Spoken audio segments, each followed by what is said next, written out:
Magandang umaga sa inyo lahat. Dito tayo ngayon upang talakayin ang mga interesting facts tungkol kay Jose Rizal.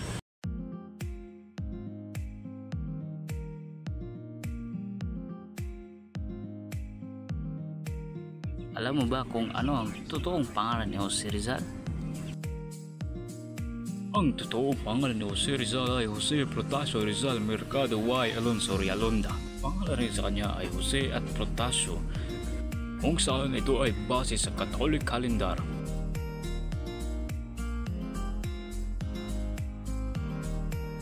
Habang ang apelyido naman ni Rizal ay patuloy pa rin yung ginagamit ng apelyido ng kanyang pamilya na Mercado.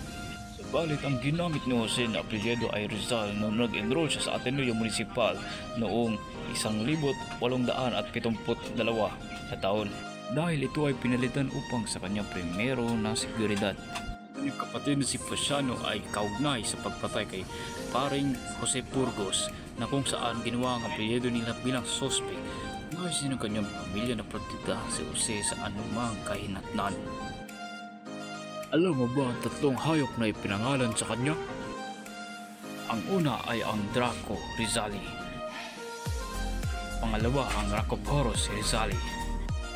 Pangatlo, dalawang klase na salagubang, Apogania Rizali at Aswata Homiles Rizali.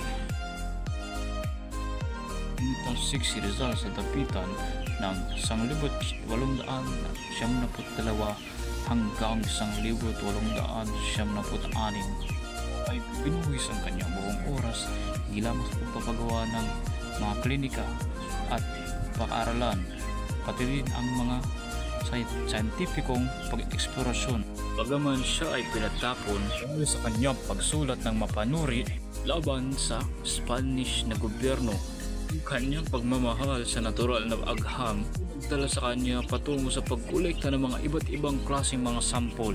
Ang kanyang mga natuklasan ay pinadala niya sa Germany para sa identifikasyon, na kung saan ito ay nagresulta sa tatlong mga bihirang hayop. Alam mo ba si Jose Rizal ay meron siyang pangatlong nobela? Si Jose Rizal ay nagsimula siya magsulat ng novel na tinatawag nilang Makamisa, kung saan ito ay tinatalakay nito ay tungkol sa mga direktang pagpuna sa Katolik na kapilya, mga kaugaliang Tagalog sa kanyang mga naunang akda. Kahit na 2 kabanata lang ang kanyang natatapos, ang manuscript ay natuklasan kalaunan at muling inayos at nagbibigay ng mahalagang pagtingin sa pag-unlad ng kanyang mga kaisipang panlipunan at panpolitika at ang kanyang walang humpay na pagtatalaga sa reforma. Alam mo ba si Jose Rizal ay nag-publish ng comic? Sa likod ng kanyang mga pag-ambag sa panitika at politiko, sa likod ng kanyang mga pag-ambag sa panitika at revolusyon, pinamalas din sa atin ni Jose Rizal ang kanyang pagiging talentado sa sining, katulad ng The Baptism of Two Brothers.